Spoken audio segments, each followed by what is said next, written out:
Today I'd like to touch upon what could be,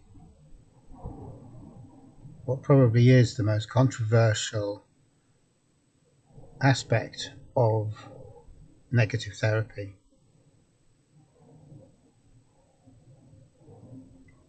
Well, I say it's controversial, but in a way it isn't controversial. It's not controversial because no one ever argues about it.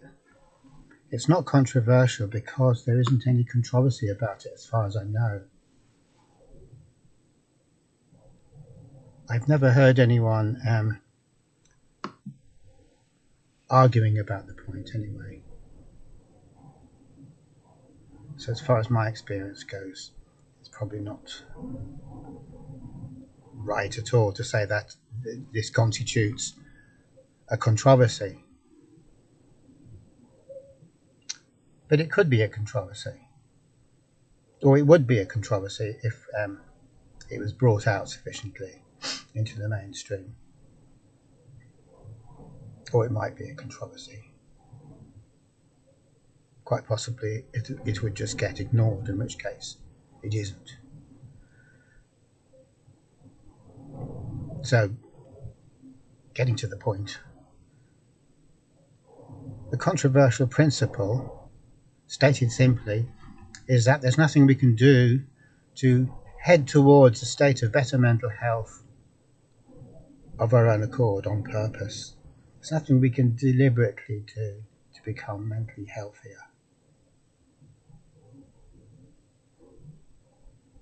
So it is possible for us to be mentally healthier, for us to have more well-being in a deep sense, rather than a purely superficial sense.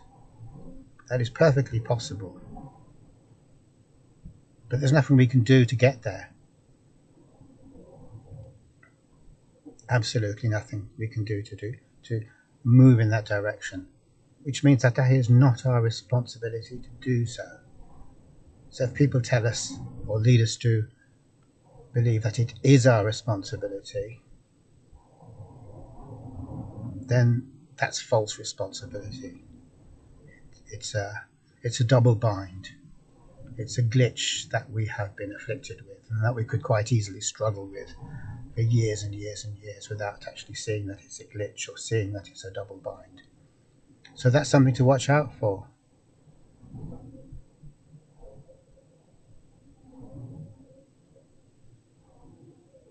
The only thing is it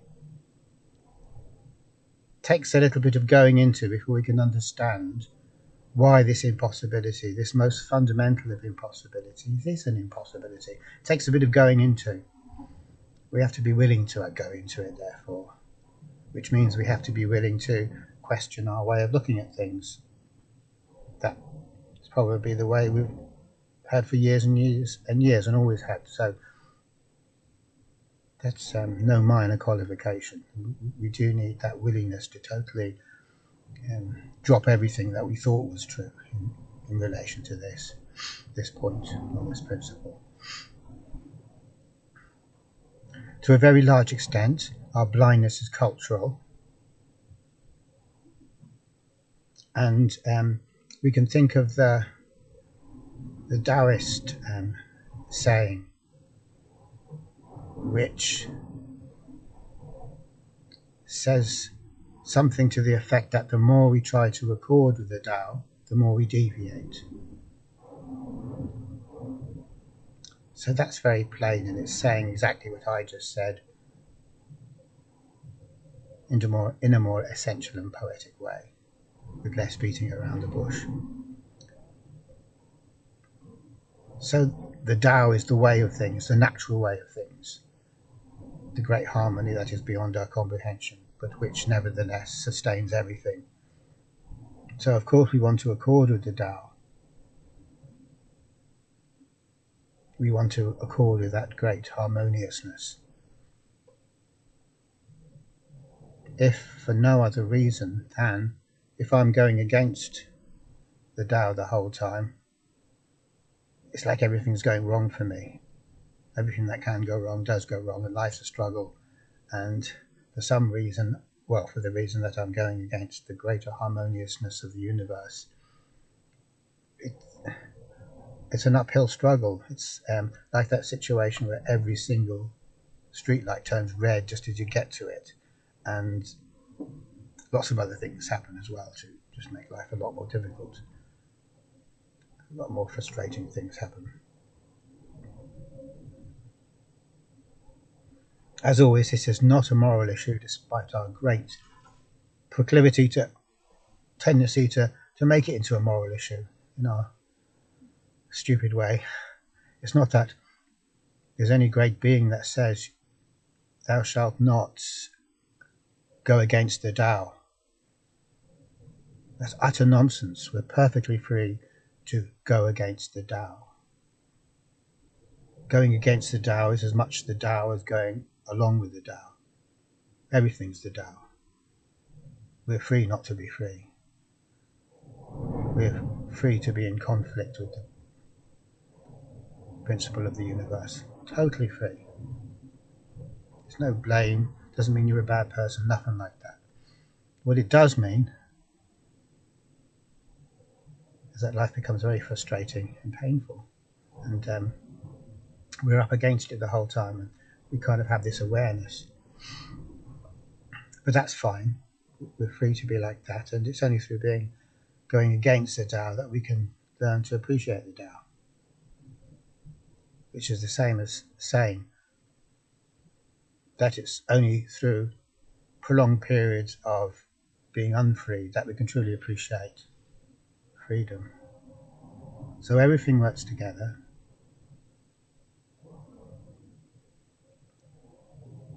And there's no moral issue about what you should and shouldn't do.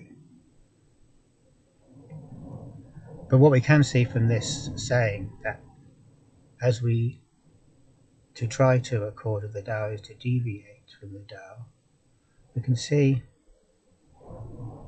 that although we want to accord with the Tao, and why wouldn't we want to accord with the Tao? When we try to, we get the exact opposite of what we were hoping for or what we were wanting. So that's a double bind. And it's a very double bind to fall into. Because, for whatever reason, this insight the Taoist insight, does not come to us easily. The thinking mind never produces it. The insight can come to us, but not through the thinking mind. It doesn't make sense to the thinking mind, because we think that if there is a goal, then there must be some way of getting to that goal. Or if there is a problem, then there must be a solution to that problem. And we hold fast to that dictum. Where there's a problem, there's a solution. If only we can find it. That's kind of like what motivational speakers would say to us, and that'll make us feel good for a while, until that optimism wears off us again, and we need to go and get another fix from hearing some more motivational type stuff. That kind of thing we keep on needing to tell it to ourselves, or get someone else to tell us, because it's not true. If it was true, we wouldn't have to keep reiterating it to ourselves and trying as hard as we do to believe in it. The truth is that there are some problems that cannot be solved. Absolutely, they cannot ever be solved. And the whole realm of neurosis is made up of exactly these problems. And the reason they can't be solved is because our attempt to solve them is part of that neurosis. Our attempt to resolve the neurotic struggle is the neurotic struggle. And there again, which is another reformulation of the Taoist principle, in this case as well, that awareness doesn't come very easily to us. Especially once we're stuck in with the struggling and the striving and the neurotic conflict. When we're stuck into the neurotic conflict, because we're so up close and personal because we're struggling so hard, that means all perspective is lost. And without perspective, we're doomed. Because without perspective, we'll keep on doing the thing that brought us nothing but suffering before, because we don't have the perspective to see that. So this is a very vicious trap, the archetypal vicious trap.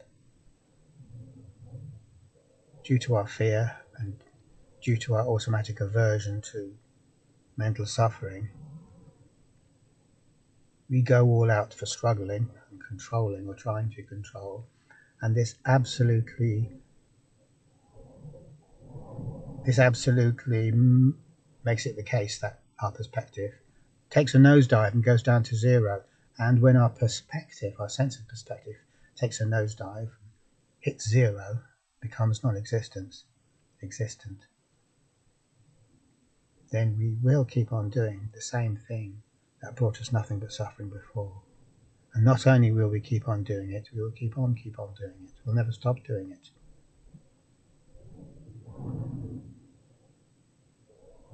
Which is a bit like Einstein's quote about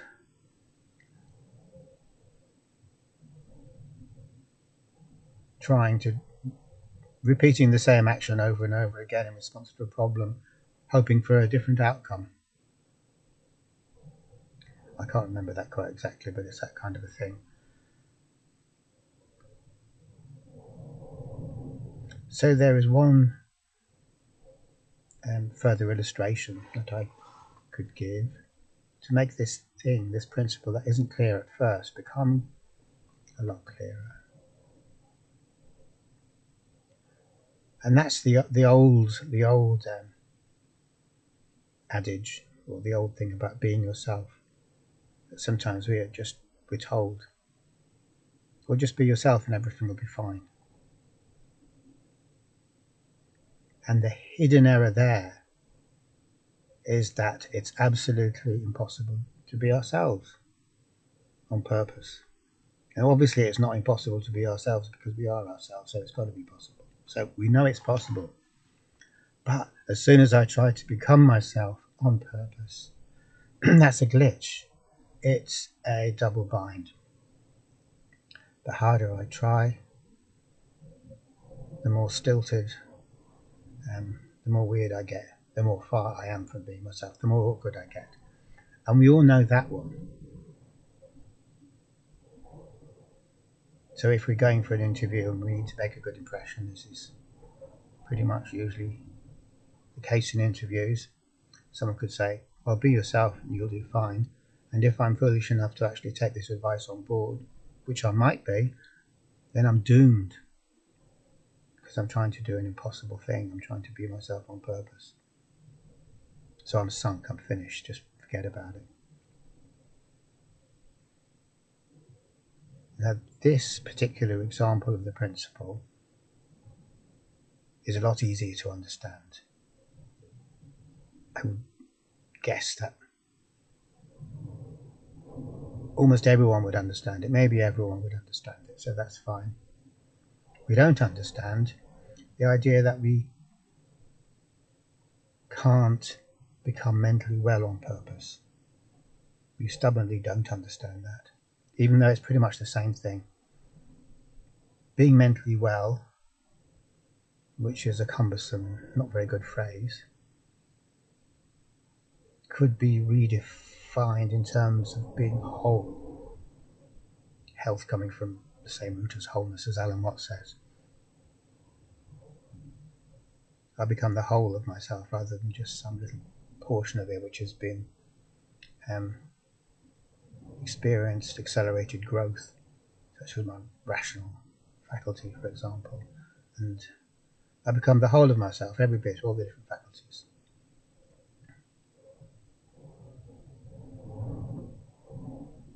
And that is, we can equate that to mental health. So talking about wholeness, we can imagine wholeness. We could imagine a sheet of paper, and so what we do is, or what you do is, you just draw a big circle on it, Just a pure simple circle with one line. That's wholeness. And where we are is not there. We are fragmented. We're fragments in search of a whole.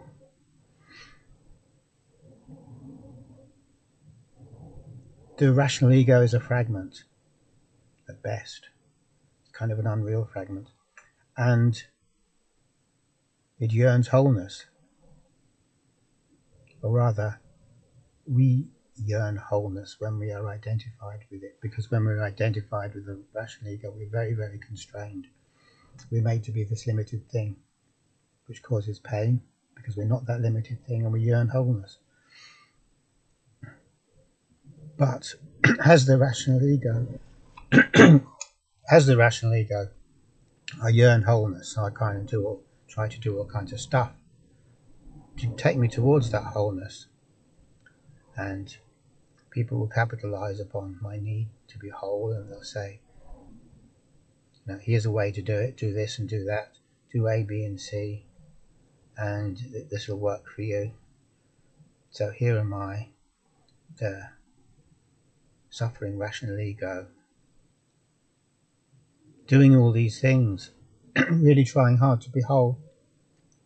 But everything the rational ego does merely perpetuates itself. Everything it does on purpose, and it can only ever do things on purpose. The rational ego is, we could also call it the purposeful self. All it can ever do is do things on purpose. The whole of us is spontaneous, the rational ego is purposeful. It can only do stuff in line with its picture of the world, its understanding of the world, its theory of the world. All it can ever do is act out its theory of the world, its belief or understanding of the world. That's all it can ever do. And that's because the rational ego is its idea of itself. All it is an idea, and all it can do is act out itself, repeat itself, extend itself, promote itself, propagate itself, etc., etc., etc. It's a very simple thing to understand. The type of logic we're talking about is pure viral logic. The code is repeated. It's a crappy little code. It doesn't encompass anything. It doesn't encompass wholeness. But out of our desperation, we repeat the code over and over and over again. We fill up the whole of all available space with ourselves, with our idea of ourselves. So the ego expands like an empire. It's imperialistic. It pushes forth until it covers the whole world. And when it has subsumed the whole world, it imagines that will be a good thing. But it's the ultimate of disasters. So what this means is that the self that we experience ourselves to be in everyday life, everything it does perpetuates the prison that it is. It just keeps on perpetuating it. And so of course we can't reach a state of mental health on that basis, because we're starting from the wrong place.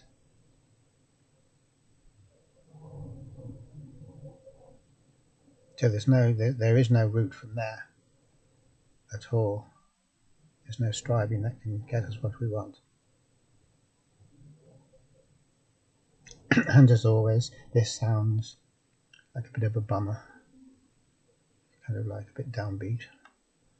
It's like we'd say, oh crap, I'm stuck, I can't do it. And that sounds really bad. But the point is that our striving or our goal orientatedness is the very thing that not only perpetuates the rational ego, but it actually creates it in the first place.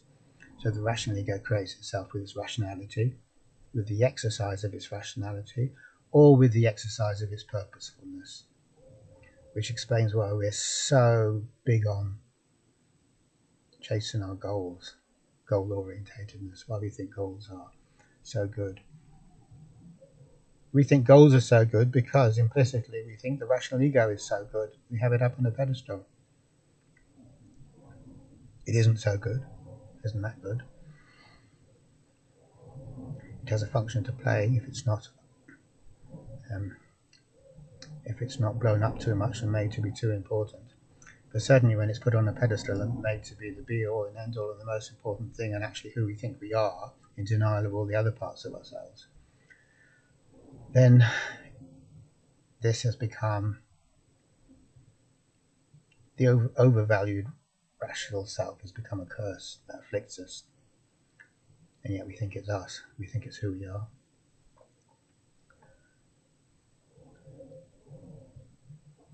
So, just trying to remember what I was saying. What I was saying is the dead end of realizing that we can't become mentally well or mentally whole on purpose seems like a dead end. It seems like a slap in the face. But it isn't, because if we take that message on board, then we stop striving, we stop with a goal orientatedness, we stop making a goal of becoming who we truly are, or becoming free, or becoming liberated, or becoming mentally healthy. We stop with that goal. And we become still.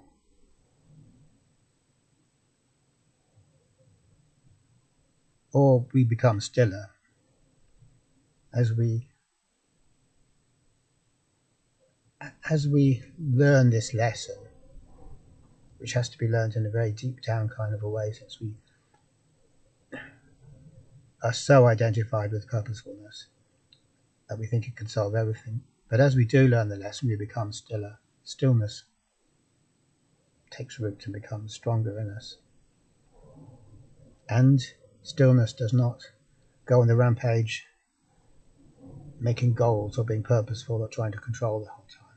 That's not really what stillness does. Stillness is still. So when we become more still and we stop projecting goals that we have to try and make into a reality and wishing things were this way rather than that way, and regretting the way they are and hoping for some other way, when we stop with all of that, then at the same time as stopping doing this, we've also stopped creating the rational ego. And when we stop creating the rational ego, it stops being the dominant force. And so then, all at once, all sorts of other possibilities start to reveal themselves. Lots of other doors open when the door of being the rational, purposeful self is closed. So when that door is closed, and never was a door really, we only thought it was a door. But when we see that it isn't a door, then lots of other doors open.